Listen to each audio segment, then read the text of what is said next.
Hello everyone, how are you all? I hope you all are fine. So viewers, हम class 12th का chapter 5 continuity and differentiability पढ़ रहे थे और आज हम इस चैप्टर के एक्सरसाइज 5.1 का क्वेश्चन नंबर 6 सॉल्व करेंगे. Okay, so in this question we have to find all the points of discontinuity of fx function here, where f is defined by fx is equal to 2x plus 3 if x is less than equal than 2. अगर x जो है वो 2 से छोटा है और equal है तो हमारा फंक्शन ये कंसीडर किया जाएगा.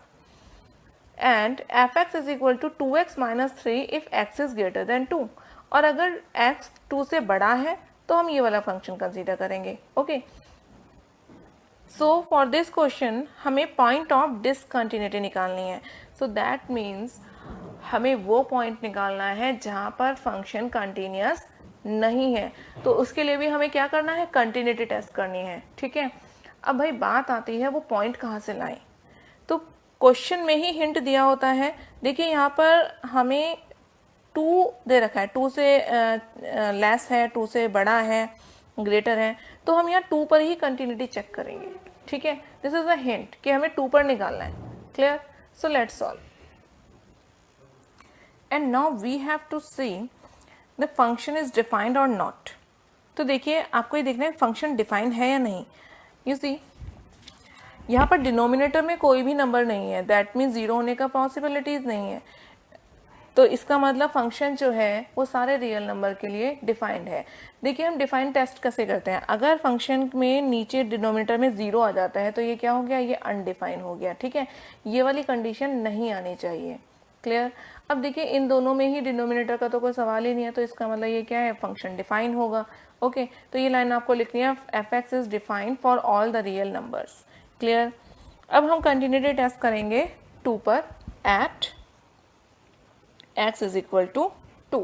ओके, सो व्यूअर्स हमें टेस्ट करना है कंटिन्यूटी का. तो कंटिन्यूटी में हमें क्या 3 चीज़ें निकालनी होती है. एक तो फंक्शन, यानी कि जो गिवन पॉइंट है उस पर ये फाइंड आउट करना है. दूसरी चीज़ हमें left hand limit find out करनी है, यानी कि limit x tends to c minus F X. Clear? और हमें right hand limit find out करनी है, limit x tends to c plus F X. तो ये चीज़, ये और ये 3 चीज़ें हमें फाइंड आउट करनी है. If all are equal that means function is continuous.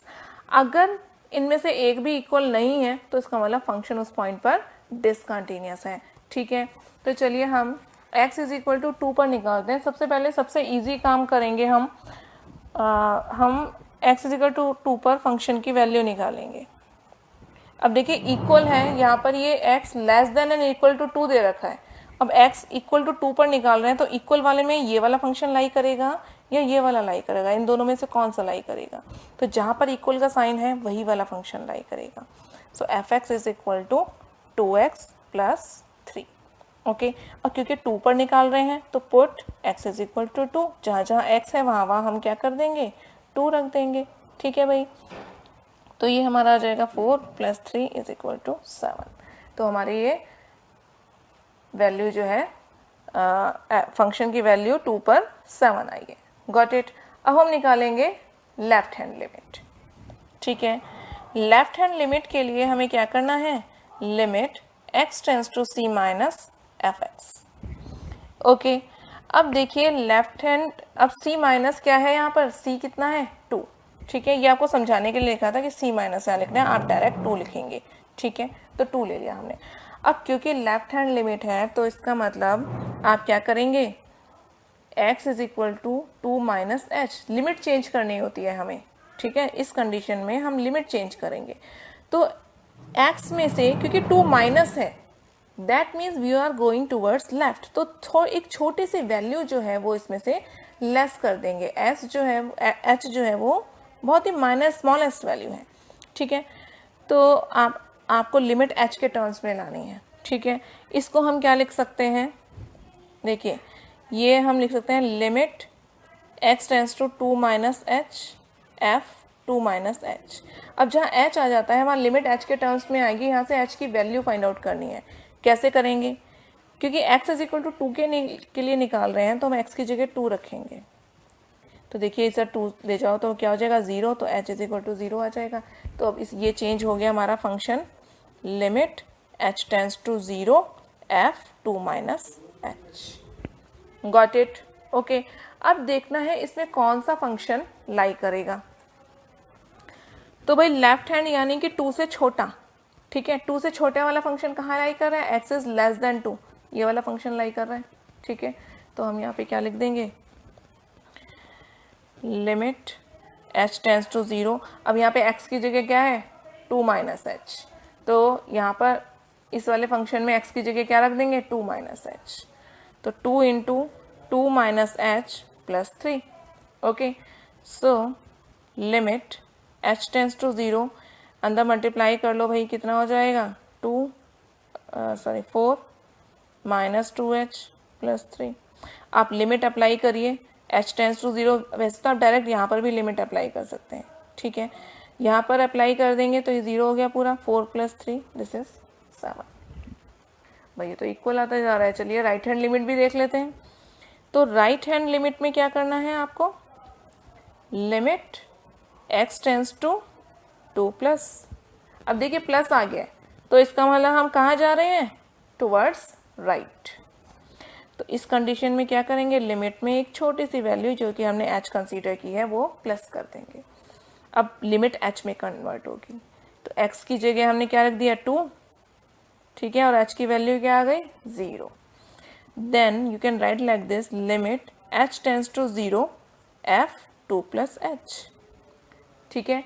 अब देखिए यहाँ पर 2 प्लस है, दैट मीन्स वैल्यू जो है 2 से थोड़ी सी बड़ी है। अब दैट मीन्स ग्रेटर देन 2, तो ग्रेटर देन 2 यहाँ आ गया, ठीक है। x की वैल्यू 2 से बड़ी है तो x इज ग्रेटर देन 2 में क्या आएगा, ये वाला फंक्शन कंसीडर होगा, ठीक है, क्लियर। तो हम यहाँ पर लिख देंगे लिमिट h टेंड्स टू 0, अब ये आपका आ गया 2, x की जगह क्या रखें 2 प्लस h माइनस 3।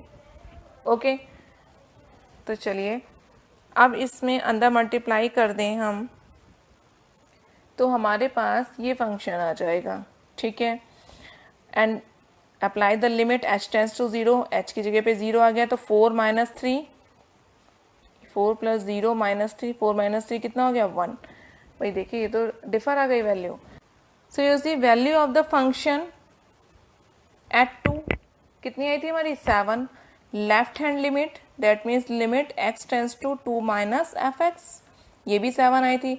बट हमारी राइट हैंड लिमिट क्या आई, limit x tends to 2 plus fx, ये 1 आई। तो देखिए तीनों इक्वल नहीं आ रहे हैं, दैट मीन्स हमारा फंक्शन क्या है, discontinuous. Then you can write hence function of x that means fx is discontinuous at x is equal to 2, and this is the required answer. Okay, so viewers, this is question number 6 of exercise 5.1, and now in next video we will solve question number 7. Okay, and please like the video and subscribe the channel. Keep learning, keep practicing. Have a nice day.